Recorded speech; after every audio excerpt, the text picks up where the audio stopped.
Ladies and gentlemen, welcome back to Data Dispatch. I hope everybody is having at least a somewhat decent day, considering the bloody red markets and continuation of Friday's sell-off. Palantir, very well included, dropping about another 10% on the day, even larger in the overnight after hours. We're going to be talking about where it's sitting in terms of price action right now as we speak and what we could be expecting in terms of a support zone because that $100 was not held. We also see some other big trendy stocks right now experiencing some large sell-offs along with the broader market. We're going to be talking about all the things that you need to know, and especially with NVIDIA's earnings coming out here relatively soon, there's going to be a lot of volatility. So if you're a new or returning viewer, hit that like button, subscribe for daily videos, and of course, not a financial advisor, collecting all the data in dispatching it to you. Now, if you pop it up on the screen, Palantir closed, that market closed at $90.68. You can see the $100 support zone right here was immediately not held, where there's not a ton of support at this area, but the psychological level of support. And now you're seeing this large gap that was created after the Q4 earnings testing down to that area.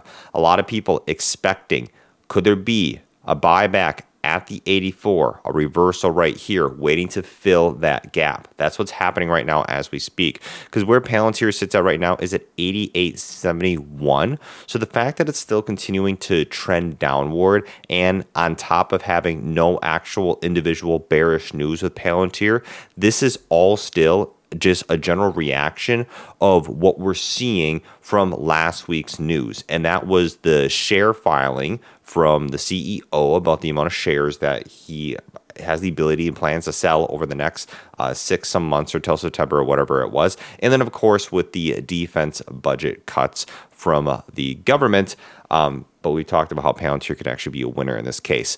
Nonetheless, what you're seeing here is a broader perspective and market shift in terms of a lot of pullback and a lot of selling right now. A lot of these stocks do have a high valuation, and this is where we're seeing the risk for downside potential basically being played out as we speak. This isn't necessarily a horrible thing for Palantir. Remember, when in doubt, zoom out. Look how high Palantir has grown in just the last few years. So looking down here at 84, this could be potential opportunities for people that have been waiting for Palantir to come under 100 or that have basically been waiting to get in the first place, sitting on the sidelines. Now, Palantir, you're seeing here with the Bearish Articles, drops 10%, saying it's worst day since May as investors are continuing dumping this one-time market favorite. Basically, Palantir has fallen about 24% over the past 5 trading days. This is in light of talking about, of course, the new disclosure.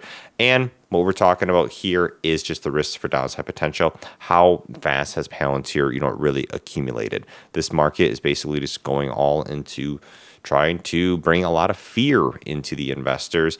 On top of that, one of the things in terms of news that we actually had here is that Microsoft data centers moves are actually kind of spooking the AI stock. What Microsoft was doing today reports that Microsoft is pulling back on its data center leases, generally weighed on artificial intelligence stock. Why is Microsoft canceling data center leases? They've seen a pullback in demand, they say, from relative to the leasing scene in the previous years, 2023 and 2024. Continue to see that this pullback here is basically looking into AI workloads. The demand, they show a slowdown data center developments are due to the company's foresight to lease huge amounts of data center space to get ahead of peers, including infrastructure. So this is just spooking. More things coming here into the market. As like I said, there's fear. Is the demand for AI starting to kind of fizzle out and slow down? That's the big thing right now. On top of what the market is doing, we're seeing the market that is pulling back slightly, down about 1.2% in the NASDAQ. S&P down about another 0.5% today. We're continuing to see a little bit of a fall in the markets. Concerns of Trump's new trade war that we're seeing with the major U.S. trading partners, as basically, remember the tariffs that everybody's been kind of just been listening to every day? We got them on delay. Well, now they will go forward with the actual action on the tariffs on Canada and Mexico after this month-long postponement deadline. You also had the very we're seeing consumer sentiment index, which came in weaker than expected from University of Michigan. On top of that, we also have this Friday, the January reading of the PCE, the personal consumption expenditures price comes out this Friday, which is going to give the Fed a very strong gauge on inflation.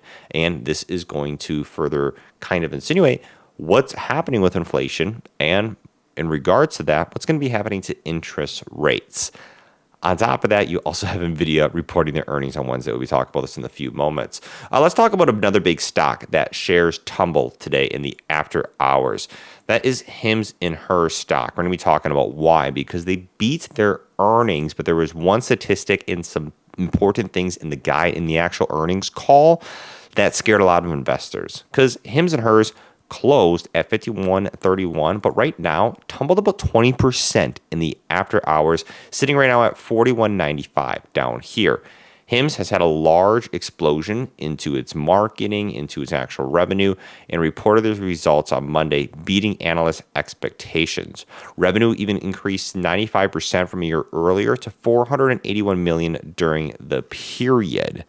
Now, looking at how the company actually did, looking at the numbers, earnings per shares came in at 11 cents versus 10 cents expected, and revenue came in at 481 versus the 470 million expected. So what's the cause of this 20% drop right here?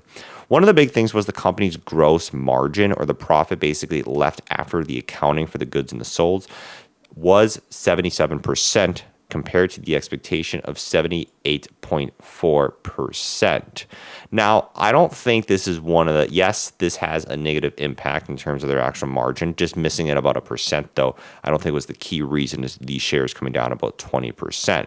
One of the big things is these GLP-1s and with the active ingredient, semaglutide.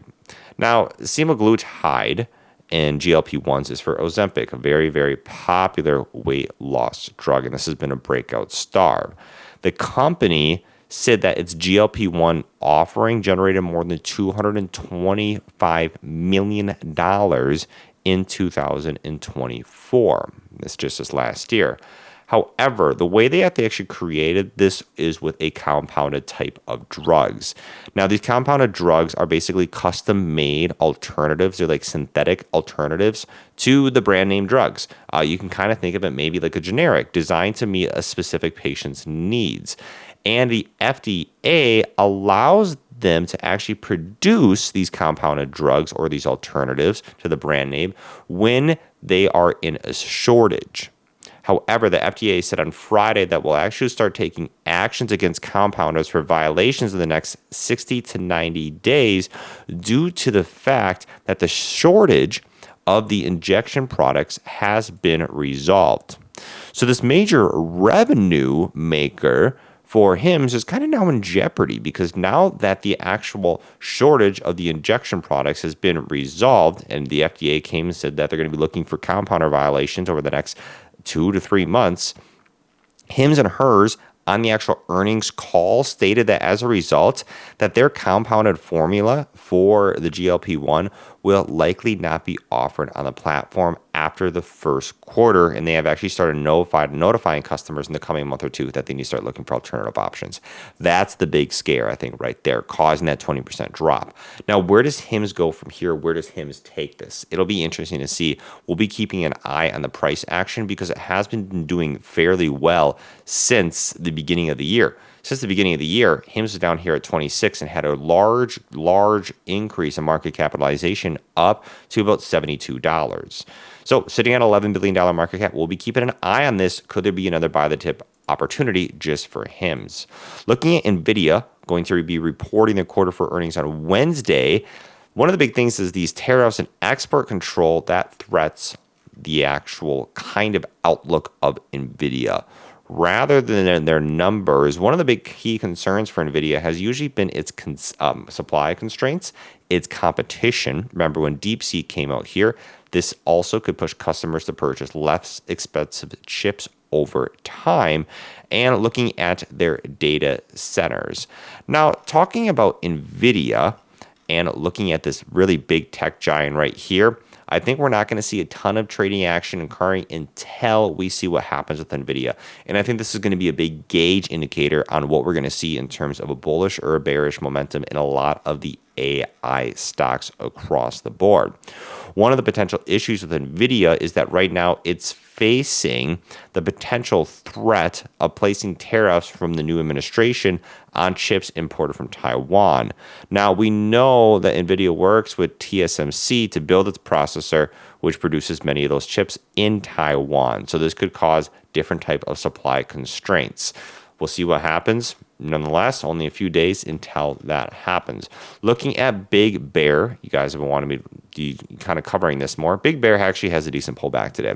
Big Bear launched up right before February started, right at the end of January, from $3 all the way up to about $10. You can see right here, pulling back down over 12%, 18%, including the after hours. Right now, sitting at $6.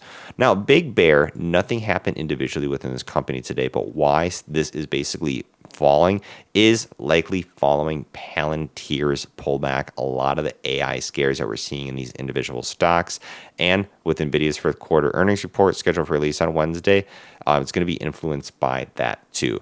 Big Bear works a lot with defense type industrial niches and contracts. So they're going to kind of follow, I think, right now in the short term, what Palantir is doing. And that's because there's a lot of retail interest behind it right now too. So nonetheless, this sell-off is continuing. I think we'll continue to see a little bit of a sell-off, possibly some cooling off as investors are in waiting NVIDIA's returns in terms of their earnings call. What do you guys make of this? Where do you see Palantir going from here? Do you think that 84 will be filled in a reversal there, or do you think it'll continue to drop? Peace out, take care, and I'll catch you guys later.